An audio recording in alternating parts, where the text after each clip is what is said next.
สิมาถามเรื่องของสถานะหัวใจเนาะตอนนี้เนาะเป็นจังไดเนาะไม่ห่างลูกซี่บ่คือจังไดเนาะ แม่เหงาโดนแล้ว เงาโลนเนี่ยเนาะ แม่ จักปีเด้ที่เงามาน่ะเนาะ โดยสบายดี เด้ โดยสบาย เนาะ ดี ทางเขาก็ได้มาแมน ยังบ่ทันได้ฮู้ชื่อเสียงเรียงนามของเพิ่นเนาะ แมน ชื่อเท่าไหร่เนาะ โดยซื้อมุก ซื้อหมกเนาะ โด โด ย ย อายุเท่าไหร่เนาะ อายุ34แล้ว อายุ34ปีเนาะ อืม จำมือใช่บ่ยัง บ่ ว่าที่นี่ก็คือว่าอายุ34นี่อยู่เพื่อนกับไผนี่เนาะอยู่กับลูก อ๋ออยู่กับลูก2จักคนลูกจังน่ะ ลูกหัน4คน ลูก4คน แม่น แม่เลี้ยงเดียวบ่คือจังได๋ แม่น เพิ่นเป็นแม่เลี้ยงเดียวเลี้ยง แม่เลี้ยงเดียว เลี้ยงลูกคนเดียว4คนใหญ่เติบแล้วลูกน่ะประมาณจักปี ลูกผู้กก10ปีผู้ล่า2ปีฝ่าย อ๋อไหนแบบนี่บ่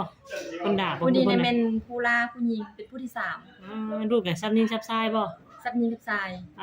สำแตงเอาเนาะ แม่น ลูก4ก็ยังเบิ่นๆอยู่ลูก4ยังแจ๋ว เนาะยังงาม คือ เนาะ ดีทีมงานขาดไว้เลยเนาะ อืม ลูกสี่เลยเนาะ โดย บัดทีนี้ก็ใครหรอกอยู่เลี้ยงลูกคนเดียวก็ถือว่าอันเฮ็ดให้เห็นหน้าบ่ทางครอบครัวนี่ บ่มี บ่ได้เห็นให้เห็นห บ่ น้า ได้เฮ็ดให้นะ อื อื ม มก็คือตั้งเอ้ยก็เป็นคนในนี่เว้ยเป็นคนใส่ คนแท้ละแม่นเป็นคนทางแข่งเวียงจันทน์ อ๋อ มาอยู่สวรรค์ โดย มาอยู่แถวสวรรค์มาอยู่แถวเซโนนี่เนาะ แม่น มาตั้งรักอยู่นี่ แม่น อืมตั้งรักนี่น่ะดินไผสาดินนี่เนี่ยซื้อเองหรือจังได๋ ดินนี่บ่เป็นดินของพ่อ อืม เป็นปันให้ เป็นปัน เป็น ให้ เงินที่ซานอยู่ อืมปกติพ่อแม่ก็อยู่เวียงจันทน์แล้วเพิ่นมาอยู่นี่ แม่น มาอ อั ยู่ นนี้ นี่ เดี๋ เบิ ยว ด เป็นดินของของพ่อปู่ อืม จังซะ เพิ่นเอาให้แล้วก็พากันสร้างเงินใส่ อืมสร้างเงินใช้ก็เลยได้อยู่นี่กับลูกกับหยังเนาะ แม่น แบบที่นี่สิมาถามเรื่องของสถานะหัวใจเนาะตอนนี้เนาะเป็นจังไดเนาะไม่ห่างลูกซี่บ่คือจังไดเนาะ แม่นเหงาโดนแล้ว เงาโลนเนี่ยเนาะ แม่น จักปีเด้ที่เงามาน่ะเนาะ 2-3 ปีเลยจะเข้า2-3 ปีแล้ว ก็เลยเงาก็เลยอยากออกมาออกคลิปออกหยัง แม่น หาคนคุยเนาะ เทื่อมีแบบคนคุยผู้แบบอยากมาสร้างมาสาบ่อีหยังหันนะ อยากมาเข้าใจเนาะ แม่น เปิดใจมาเบิ่งว่าเปิดโลกกว้างอีกเทื่อนึงว่าจังไดเนาะก็มีหนุ่มๆที่ว่า อยากมาทักทายมาทำความรู้จักเข้าใจกันเนาะถึงสิบ่ได้อันเป็นสู้เป็นแฟนได้ซะเป็นพี่เป็นน้องคำรู้จักกันก็ได้คือกันเนาะ โดยแบบใดก็ได้ คือทางหนุ่มๆนี่มีสเปคอีหยังอยู่บ่ สเปคว่ะกะถ้าว่าเรื่องหน้าตากันแนวใดก็ได้ อืม เขาแต่นิสัยดีแบบฮักครอบครัวแบบเอาใจใส่อหย่างนั้นนะ อืม โดยก็เว้าง่ายๆก็คือบ่มีสเปคเนาะ บ่ ขอแค่ว่า มีสเปค แบบอยู่นํกันแล้วสบายใจเนาะ แม่น เรื่องอายุเพิ่นได้ซะ อายุว่ะกะอยากได้อายุหลายกว่าเพราะว่าเฮาก็อายุหลายแล้วนะ โดย เจ้า36ก็เจ้ากี่นี่ 34ก็เอาจักประมาณ36ขึ้นไปเนาะอยากเป็นรุ่นอ้ายแน่เนาะ แม่น โดย เพราะว่าสิได้มาให้เพิ่นเข้าใจทางครอบครัวของเจ้านํ แม่น เนาะ แม่นแม่นแหละ แต่ปัจจุบันนี่ชาวโสดนี่บ่ได้เฮ็ดหยังบ่เดี๋ยวนี้นะ ตัวนี้ว่ะ แม่น กะบ่ได้เฮ็ดหยัง เลี้ยงลูกอยู่เฮือน ลี้ยง เนาะ ลูกอยู่เฮือน มีหยังก็หาเงินนิดหน่อยนํปลูกผักปลูกหญ้า แม่ ขายนั่นนี่ ผั เนาะ ปลูกหญ้าแถวนี้แหละสลายแถวนี้เจ้าจะปลูกผักขาย ปลูกผักขายเนาะตัดขายขายส่งหรือขายหยังแบบใด ก็สลายก็ไม่ค้ามาเอาเอง คะแนนบ่ปลูกแล้วก็ แม่น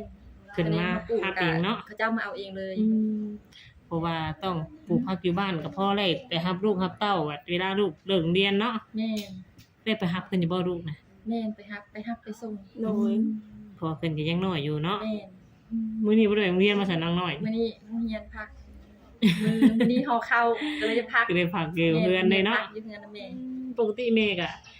อยู่เฮือนอยู่บ่ปกติคือว่าถ้าลูกบ่อยู่ก็ไปหาปลูกผักปลูกหญ้าไป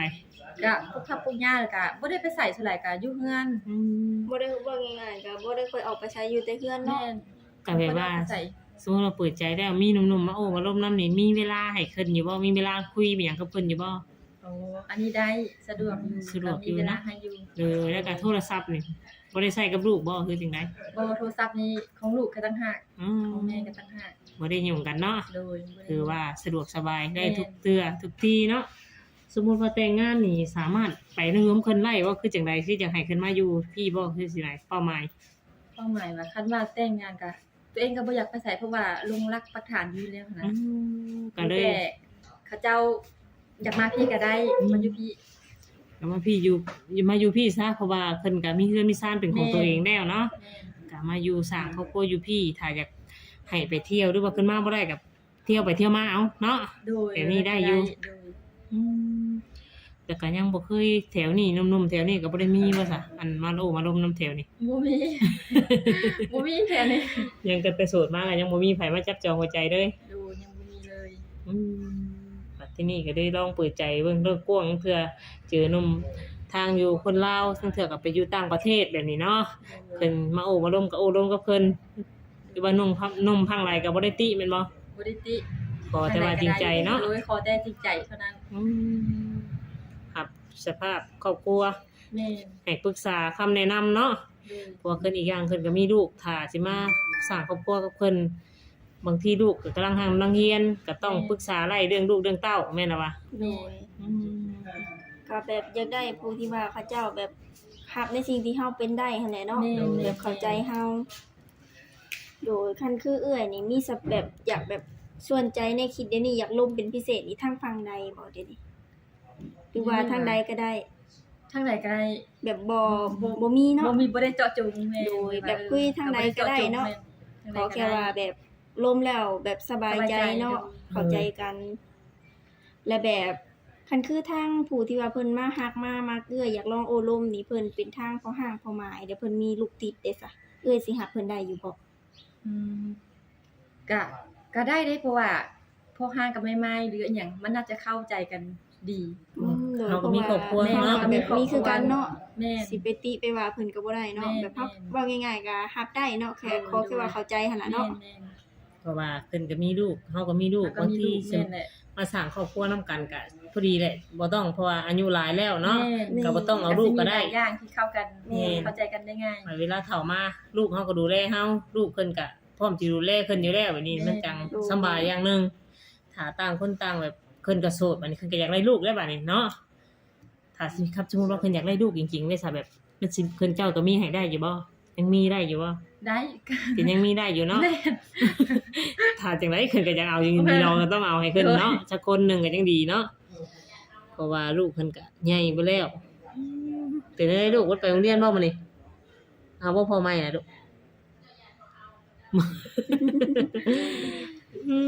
ชื่อน้องหยังนี่นะ บอกเพิ่นได้ น้องหยังลูก คืออะไร น้องหยังเด้นี่บ่นั่นแหละขึ้นก็เบิ่งขึ้นก็บ่เคยเห็นเนาะว่าเฮ็ดหยังกันสิว่าคือสัมภาษณ์แม่นะ แม่น ขึ้นก็ดื้ออยู่บ่เอ้ย ก็ธรรมดา ก็บ่ได้ บ่ ลูก บ่ได้ ทุกคนนี่ก็บอกพังความอยู่บ่ ก็ฟังก็อิงตามเด้อิงตามสถานการณ์บางเทื่อเขาก็บ่ฟัง บางเทื่อก็ดื้อคือกันเนาะ แม่บงทื่อก็ดื้อ ดู แต่ แล แบบคนใหญ่นี่จักขวบแล้วคนใหญ่อะแต่บอกงี้10ขวบ แม่น โตมาก็รายได้เลย โตมาแล้วแม่น7โตมาแล้วแม่น6ผู้นี้ อืม แล้วก็ผู้ล่างน่ะ2ปีไป อยู่ไสคนด่านะเจ้านะ เขาเจ้าอยู่เฮือนน้ำปูน้ำยา อ๋อ คือว่าก็ย้อนแบบนี้เลยเฮาบ่ไหวก็เลยเพิ่นก็เบิ่ง เอา ช่ ไป วย เลี้ยงซอย ไปเลี้ยงช่วยผู้เดียวแท้ก็บ่ไหวอีหลีเด้ แม่นอยู่การใช้จ่ายหลายอย่างเนาะ แม่น โด แม่ ย น อีกอย่างก็ลูกน้อยแบบเพิ่นก็กินจุกินนมเนาะ แม่นยังกินนมอยู่เดี๋ยวนี้น่ะ แพมพอกแพมเพิร์ดได้สิยังใช้ยังใช้อยู่ แม่น แต่คนนี้เนี่ยวิทย์แล้วคนนี้เนาะ ผู้นี้ทำวิทย์แล้วนมก็บ่ได้กินแล้ว โดย เวลาขึ้นนั่นจะเข้าห้องน้ำก็บอกได้ซ้ำนี่ แม่น แม่นบ่ลูก เป็นมาแล้วมูมาแล้วเข้าห้องน้ำเองอาบน้ำเอง คัน เป็น คือ เบิดทุก แบ อบ ย่าง ดูแลคนเดียวนี่พอแห้งแล้วเนาะเอ่ยกับคนเดียวแบบ แม่ ลูก4คนเลยเนาะดูแลผู้เดียวนี่ บ่ไหวอีหลี ปวด เด้ หัวได้ คนใหญ่น่ะก็เรียนอยู่มหยังได้ล่ะเอ้ย ปีนี้ป จะขึ้นมแล้วบัด .5 นี้เนาะ ปีหน้าก็ขึ้นมเลยเป็นสาวแล้วปีหน้านี่ก็ ผู้หญิงว่าคนโปกแก้วน่ะ ผู้หญิง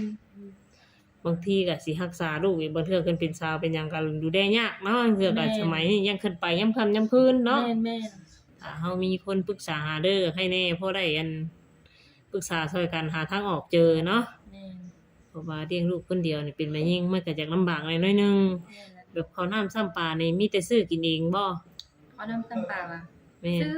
ชื่อกิน แม่น ชอบหนึงนี่ได้ประมาณจักเดือน มีแต่แม่ลูกนี่ก็ กุมเดือนปลาย สอบหนึงนี่เนาะ แม่น เพราะว่ากินนั่นกินนี่ ก็ เนี่ย กินนั่นกินนี่ไปนำ เพราะว่าลูกก็ยังน้อยเพิ่นก็กินบ่เปลืองปานใดเนาะ แม่นบ่เปลืองปานใด นี่ก็คือเพื่อนคนนี้ก็ถือว่าหลังใหญ่อยู่แต่ขาดคนหูใจเนาะขาดแต่เนื้อคู่ที่ว่ามาเข้าใจอีกครั้งหนึงมาสร้างอีกครั้งหนึงเนาะ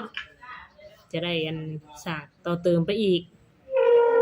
เพราะว่าเพื่อนนี่ก็สร้างกับแฟนเก่าตะกี้แต่ว่า แม่น พอดีก็ได้ให้ลูกให้เต้าเลยเนาะ แม่นแหละ นั่นแหละทางบ้านเป็นตัวจริงแท้ก็อยู่ทางเวียงจันทน์ แม่นเป็นคนทางเขมจันทน์เลย โดยแต่ว่ามาแบบปักถิ่นอยู่แถวนี้เนาะ แม่น มาอยู่นี่ มาอยู่ มันมาอยู่มาดินแล้วก็เลยได้สร้างครอบครัวอยู่พี่เลย บัดที่นี่ก็เคยมาสร้างมาอยู่พี่หลายปีแล้วนี่บัดคือจะกลับบ้านอยู่บ่ ก็บ่ได้เพราะเฮาเคยอยู่นี่แหละ อืม คือว่ามันก็ซ้ำเป็นบ้านเกิดเฮาเลยอันนี้ก็ได้คันเมื่อก็เคยเมื่อยามแต่ว่าเมื่อแล้วก็ใจแล้วก็คิดฮอดบ้านอยู่พี่ได้เพราะว่าเฮาเคยอยู่พี่เฮาเป็นห่วง แบบว่าง่ายๆก็อยู่แบบคนแถวนี้เฮาจนสนิทอีหยังเบิดแล้วเนาะ แม่ บัดเมื่อน่ะคือว่าบ่แม่นบ้านตัวเองเนาะอยู่พุ่น แม่ เนาะ นเมื่อก็อยู่ได้ แปลกหูแปลกตาได้ ดำคิดแล้วก็อยากมาแม่น เปิดมาอยู่พี่ก็คือปลอดโปร่งโล่งเนาะ แม่นแม่น เพราะว่าเคยอยู่พี่แบบว่า คนเฮาก็อยู่ใส่กระติดหันเนาะ แม่น คือคนนี่ได้ไปสร้างครอบครัวอยู่ไทยอยู่หยังคนนี้เห็นเด้บัดมาบ้านก็อยู่บ่เป็น แม่นก็สร้างอยู่ได้ บัดจักสิไปเฮ็ดหยังอยู่เด้อๆเดๆไปบัดเฮาบ่เคยอยู่เด้เนาะ แม่น บัดอยู่พี่บัดอยู่ซื่อก็คือว่าพออยู่เนาะ แม่นน่ะ แต่คือว่าก็สิบ่เฮ็ดให้หน้าเนี่ยคือว่าให้หน้าตะกร้าเนี่ยบ่มีเนาะ บ่มี เพราะว่าเป็นคนบ่แม่นคนถิ่นนี่ แม่ทำเป็นคนที่นี่ พี่น้องเจ้ามีจักคนสิพี่น้องเจ้านะพี่น้องลูกแม่เจ้านะ อ๋อมี5คน แล้วก็แตกแยกกันไปมีครอบครัวเบิดบ่ตอนนี้นะ ทักส่วนหลายเขาเจ้าก็อยู่บ้านเพิ่นเบิดเลยมีแต่คนเดียวอยู่พี่ ก็มีแบบอ้ายผู้หญิงผู้ชายคือกันบ่ มีเอื้อยแล้วก็มีน้องชาย ก็อยู่บ้านเบิดขึ้นน่ะอ แม่ ยู่กับพ่อกับ ทำ แม่ บ้านเพิ่นเบิดเลย มีคนเดียวมาอยู่ไกลถิ่นเนาะ แม่นไกลหินเลยนี่ตัวคนเดียวเลย ว่าสิเมื่อก็คือว่าแหละอยู่เวียงการใช้จ่ายเนาะ แม่น ค่ารถค่าลา ไปกันหลาย ค่ารถนี่ประมาณเท่าไหร่อันสมมุติว่าไปกลับ ไปกลับนี่คันว่าไปนี่ก็ระดับ 200,000 300,000ค่ารถต่อเทื่อ ตัวเทื่อบัดมาอีกเด้ มัน เนาะ มาอีกแม่น เบิดถือว่าค่ารถเดินทางนี่ล้านหนึงซะเนาะ แม่นประมาณนั้น บ่ได้ค่าเฮาสิไปอยู่ไปกินอีก พอค่ารถ น้องหลานนี่ได้แต่เคยเมื่อนะบ่ลูกหาไปตู้อยู่บ้านนะ เคยเมื่อบ่ เคยเมื่อได้ เคยเมื่อบ่บ้านไหมเฒ่า เพิ่นบ่เคยเมื่อบ่ เคยเมื่อเพิ่นน่ะ แต่ก็ยังน้อยเพิ่นได้ขึ้นชื่อบ่ได้เนาะ แต่ยังน้อย ลูกก็คือสิมีแต่ผู้ขาวๆแต่เอ้ยลูกอะ แม่น ขาวเบิดทุกคนเนาะ ขาว ทั้งพ่อเพิ่นก็ขาวคือกัน ขาวคือกัน จะได้ลูกเพิ่นก็ตาติดๆขาวเบิดเนาะ แค่เหียนว่าเบิ่งฮะบ่ได้เหียน ออกเล่มหนึงนะ อันคือออกไว้ถ้าเอ้ย6ปีแล้วมันยิ่งทายแขวว่าซะ แม่น ผู้ชายได้7บ่ผู้ชาย ยังว่าผู้ชายหักลูกแต่ละคนนะแค่เราจะออกไวเบิด อืม 6เดือนนี่แค่ออกแล้ว 6ปีนี่อัน แม่น เริ่มออก 6ปี เนาะ เป็น6เดือน 6ปีแล้วถอน 6ปี เนาะ แล้วแม่น อืม โป่งไว้แล้วก็ออกไวทนไว ถอนไว้เล็กน้อยกำลังนั่นเนาะ แม่น แต่ก็บ่ได้มีคนพันดีเบิดเนาะ แม่น นั่นล่ะอิ่มแล้วบ่นมมื้อนี้ขนมนะอิ่มแล้วได้ไปวัดอยู่บ่มื้อนี้กับแม่นะเอ้ยก็ได้ไปลงทำบุญอยู่บ่มื้อนี้ แม่นไปใส่บาตรนะมื้อนี้ก็ ไปวัดให้แถวนี้นะเอ้ย ไปวัดอยู่ใกล้ๆนี่ สิบุญเฮืองบ่ วัดศรีบุญเฮืองบ้านเฮานี่ ต้องไปทางนี้เนาะ แม่น ที่นี่นั่นแหละคือว่าทางหนุ่มๆเพิ่นก็บ่ได้เลือกทางอายุขน้อยมาอายุ30กว่าขึ้นไปเนาะหาฮอด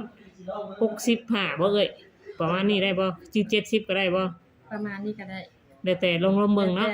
แล้ว แบ แต่ บ ก็ได้ ว่าง่ายๆก็อิงตามการล่มของเฮาหั่นแหละเนาะ กันเพิ่นคุยดีหรือว่าเว้าดีเข้าใจก็ส่ำใดก็บ่ติบ่หิเนาะเรื่องอายุเนาะมีแต่ว่าเอาความจริงใจ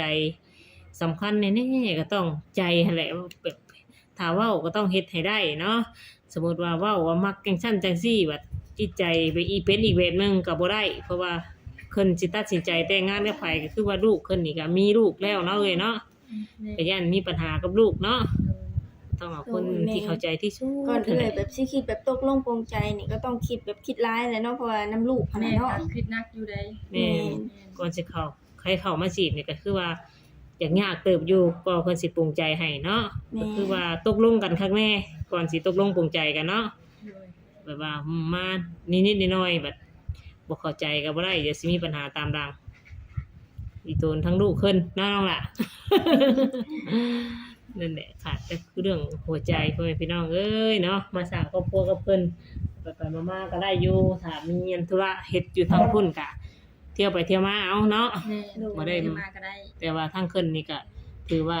ถ้ามีเวียกถ้าบ่ยากบ่ซ่าก็ไปได้เนาะเอ้ยไปหาขึ้นไปเที่ยวไปเล่นไปนี่ได้เนาะไปอยู่เป็นประจำก็คือว่าหั่นแหละลูกขึ้นก็ทำเฮียนอยู่บ่มีคนเบิ่งเนาะ โดย นี่เลยเสมอเสมอก็กำลังออกมาแต่ของน้ำมีแต่สาวาสนาสัมภาษณ์เนาะ ก็คือว่านั่นแหละเจ้าเล่นเฟซเล่นไลน์ทุกอย่าง แม่ มีแต่พร้อมแจกเนาะถ้าน้องๆสนใจก็ทักทายเข้ามาอยากรู้จักกับเพิ่นหรือว่าอยากอยากร่วมก็ทักทายเข้ามาก็พร้อมแจกให้เนาะ โดย อยากซอยเพิ่นเลี้ยงลูกหรือว่าจังใดก็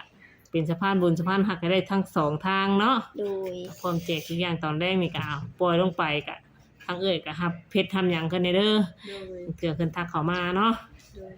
ใจได้ร่วมทำความรู้จักกัน สามารถขนาดกับทีมงานก็มีหน้าที่แจกก็แจกไป อันหรือว่าดีหรือบ่ดีหรือว่าล่มมาแบบไรทั้งเอ้ยก็คัดกรองเอาเองเรื่องนี้เนาะ เพราะว่าทีมงานเฮาก็มีหน้าที่แค่นี้เนาะ โดย หรือว่าเอ้ยร่มถูกใจบ่ถูกใจก็ให้เอ้ยเลือกเอาเองเนาะ โดย ว่ามักแบบใดหันนี่หรือว่าเพิ่นผู้ใดร่มได้สบายใจก็เลือกร่มแบบนั้นเนาะ โดยเป็นนั่นแหละเสมอ บ่มีหยังถาม ก็ เบิ บ่ ด มี เจ้า ก็บ่มีหยังหลายเนาะสาวาสนาก็ถามไปเบิดแล้วเรื่องสปอกสเปกเรื่องอะไรก็มีแต่ FC เข้าไปเบิ่งเอาอยู่ในคลิปเนาะบัดนี้เนาะว่า โดย ทางขึ้นมักแบบไรมักผู้ชายแบบไรแบบไรขึ้นก็บ่ได้เลือกสเปกว่าผู้ชายแบบไรขอให้แต่ที่ใจดีไว้ก่อนเนาะ นี่แหละสาวาสนาก็จะขอจบคลิปไปซ้ำนี่เจอกันในคลิปหน้าคลิปในเพื่อนใดบัดนี้เนาะ แม่น โดยสบายดี สบาย โด ดี ยสบายดีกะโอเคเนาะพ่อแม่พี่น้องทั้งซัมเมอร์เองก็ได้ถ่ายทำทางเอ่ยเพิ่นเป็นที่เรียบร้อยแล้วเนาะถ้าว่าหนุ่มได้สนใจทางเอ่ยเพิ่นก็ทักมาได้เนาะนี่ก็เป็นเฮือนชานของฝั่งเอ่ยเพิ่นเองเนาะทางเอ่ยเพิ่นเป็นเฮือนชานบันจองเพิ่นก็สามารถมาอยู่ในเพิ่นได้เลยเพิ่นว่าเนาะนี่ก็เป็นสถานที่กว้างขวางอยู่เนาะ โดยทางซัมเมอร์เองก็ขอขอบคุณ FC นำที่ว่าติดตามและรับชมสาวเมยมาโดยตลอดเนาะมาฮอดนี้ซัมเมอร์เองก็สิได้ขอตัวลำลาพ่อแม่พี่น้องไปเพียงเท่านี้เนาะพบกันคลิปหน้าขอกล่าวคำว่าสบายดี